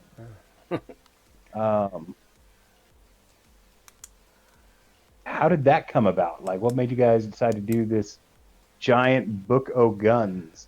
Okay, that's a whole nother thing, but I could easily burn up our last 10 to 15 minutes just talking about that. Um, have you ever heard of a role-playing supplement called the Armory? Yes, I have a copy. You have a copy. Okay, the Oh Armory yeah. is by a guy named Kevin Dockery. Kevin is a Yeah. former SEAL, and he later became a historian for the SEAL Association, and also involved in the SEAL Museum and a few other things. Um, he's a big guy in the special ops community. Um, he's also a writer. He's written a couple of different SEAL histories and some other spec ops stuff. Um, for reasons I have never quite clearly understood, he and Mike became friends. They met at one of the Gen Cons and became friends. And he came to us and said, I have this role-playing game. I have this role-playing system. I guess everybody in those days was like a closet role-playing creator. They all had a game that they kind of wanted to get published. But he had a game, and he also wanted to do a better version of the Armory. The Armory had been published by some company that's so obscure. I think the Armory was the only book they ever did. Um, but he wanted to do a better version of the Armory, and he wanted to do this role playing game that was going to be a counter terror. Basically, you play something like the equivalent of Rainbow Six and go around a smack on terrorists and Soviet special ops squads and stuff like that. It was the 80s and 90s. I mean, Shrug. while while today that stuff is a dime a dozen, in the '90s that actually would have been fairly unique. It might have been. The thing was is his system was really complicated. Um, we were pretty sure after we'd gone through it that it wasn't going to fly. Um, but his ideas for doing a new armory were good because I mean he was a great historian and cataloger of all that kind of stuff. So Mike decided, well, we'll take the one book but not the other. We'll take we'll take the weapons catalog and maybe do something with the role playing game down the road. Hence, Edge of the Sword Volume One. Um, Turned out um, to be our most popular, best-selling non-cyberpunk book I in the believe that. pre Um, period of our town. We sold more. I mean, it Um, good. we sold more of those than anybody else. And the part that started highly amusing me was the fact that thanks to Kevin, we packed so much damn real world info into that we were starting to get feedback from the military community saying, we bought this not for our role playing game, but to keep around as a quick reference. Really? That's awesome. I thought that I was, mean, I thought that was bullshit. it's a I heard from my younger brother who belonged to the 25th Infantry Division at the time in Hawaii, and he said, "Oh, your book! I bought like 3 copies of that. One for me, one for our company Armor, and one for somebody else." And I say, "You don't even play role playing games." He goes, "I don't use it for role playing games." damn. That's cool. I mean, it sits proudly on my shelf along with like all the other gun books, but it's the place of honor. It's a, Because like today, even 20 years out of date, it's still a damn good reference. I mean, yeah, I mean it's the best of the bunch. I mean, you had like Guns, Guns, Guns from 3G. You had the Palladium Compendium of Modern Firearms. You had all the Twilight 2000 books. But this is obviously, when you're looking through it, it is the most well researched and thought out of that whole genre of splat books. Yeah, yeah. Well, that was all on Kevin. That was all on Kevin. We just edited and laid it out pretty much. He brought us all the That's he brought very us all the info. He brought us all the pictures. Um, so that was yeah. We were merely the conduit for his genius at the time to come out. Nice. I have one last quick question. Mhm. And I asked this of Ross. Ross told me to ask Benjamin. Benjamin told me to ask you. Oh, brother. Who is Eric Oppen? He's listed as the co-author for Neo Tribes with Ross Wynn. And I who is he? Is that a ghostwriter name for somebody else, or because I've never been able to find any information anywhere. I can't remember um, who that is a ghostwriter for. Neo Tribes very much was very much Ross's baby. Yeah. It was very much Ross's baby.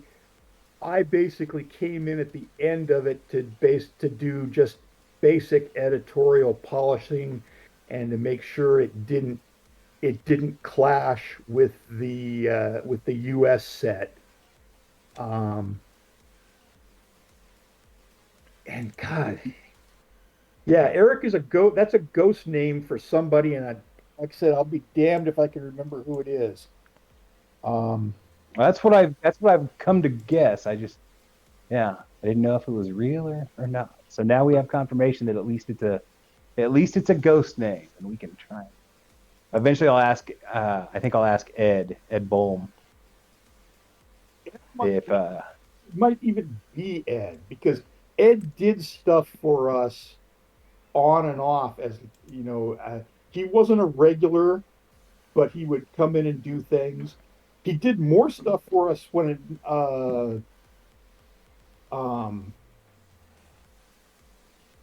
when Castle Falk came along. I mean, he pretty much did the U.S. book for Castle Falk, minus the parts that I did. okay. Because here's again the dirty secret. The Cyberpunk editor actually wrote for Castle Falk quite a bit. In fact, more. I think I actually may have ended up writing more for Castle Falk than I did for 2020. I mean, Castle Falk was so far ahead of it. It was the first time I'd ever seen steampunk. Yep. It was so far ahead of its time. Yeah, here's the thing.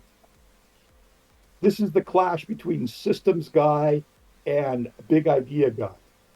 It's like when Mike originally came up with this idea and proposed it, I told him he was nuts and it would be. We had some arguments.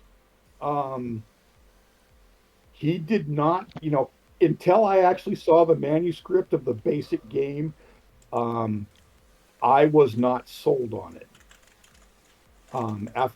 After doing some test plays and reading through the actual manuscript of the basic game, I was begrudgingly sold on it. After I helped Ed write the U.S. book, then I was pretty much sold on it. But yeah, I didn't think as steampunk was a thing, but steampunk was an even more obscure genre than cyberpunk was. So I thought, this is never going to fly. 6 people are going to buy this and they'll make great reviews about it, but I can't, we can't live on 6 people buying the game. Yeah. But Mike had the big idea. He realized that based on the success of the vampire of White Wolf's Vampire Games live action role playing events that there was a market and a hunger for that kind of simple role play that could be used as part of a live action event. I mean, I have to hand it Yeah. to Matt. He had that idea from the beginning. It's just I didn't think it would fly. I did. It wasn't until Well, later no, that I realized, early wow, 90s, if you there was an put appetite. forth that concept, people are going to look at you like you're crazy. Oh yeah. There you go. Cool. That's awesome. Well, we're about time, so I think we can wrap it up here. Derek, it was a It was pleasure a talking pleasure. to you. Yes, we really appreciate you taking out the time and talking about like the old I days. filled in a gaps for you and further expanded your cyberpunk history. I mean, I'm You glad did. somebody's doing cyberpunk history because the other fandom that I'm a part of, anime, no one's ever going to do a, a history of American anime fandom because it's too damn chaotic, and too many of the It people, really is. and too many of the early people that quit it in a huff and probably don't want to talk to anybody anymore. Um, so I'm glad that somebody's doing at least a cyberpunk history. Yeah, and we're glad that all of you guys are still after 30 years are still in contact with each other and still touch base, which Yeah. is fabulous. I And mean, willing to talk to us and reach back. That's that's a I testament mean, to you guys. to- It yeah, was to say we're fans is a ridiculous understatement. the time to be working on that kind of stuff. Everything was fresh and new. It was every 6 months there was a new idea to work on. Um, so yeah, Awesome. yeah. All right, so if you want to hang out and chat with us a little further afterwards, that's fine. We're just going to do our quick uh, ending, closing Outro bit. statement. Yeah, our outro bit. So, Unfortunately, I do have to go. I have okay, an appointment. no problem. We appreciate Well, all your time, man. yeah. It Once was again, thank you so very much. You're always welcome on the show, and I hope to hear from you either on the show or just privately. Thank you so much, Mr. Quintanar. Yes, thank you. Thank you. All right, so everyone, I am Cybersmily. You can check me out on my site, cybersmily.net. It has a bunch of utilities for your Cyberpunk 2020 as well as Cyberpunk Red. I have my own Discord server that you can check out. A link is on my site. I'm also hang out at pretty much almost all the Cyberpunk servers. So if you do at Cybersmiley, I will hear the call and probably chime in. Also, I'm on Reddit and scan the various threads there that are associated with Cyberpunk.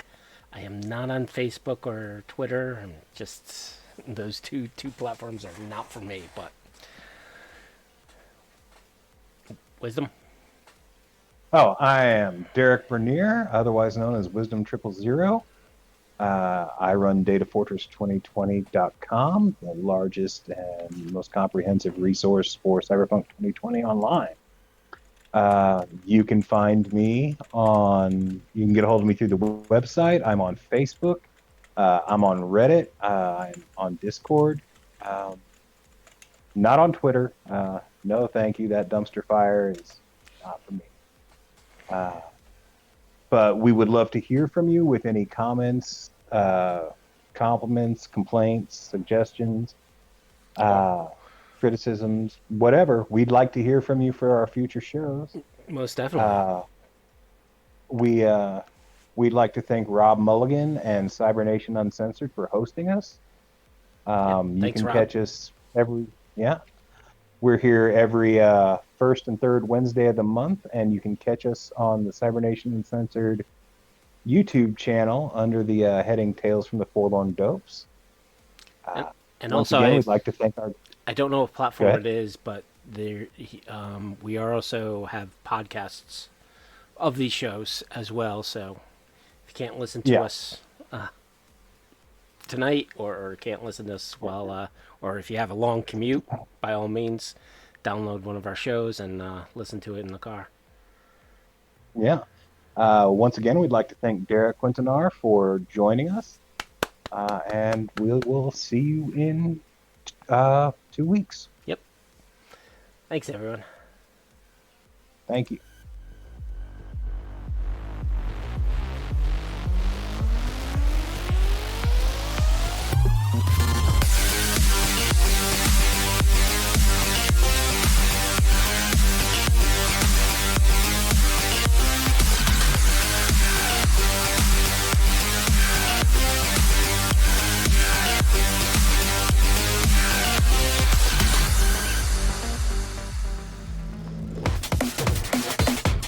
Cyber Nation Uncensored.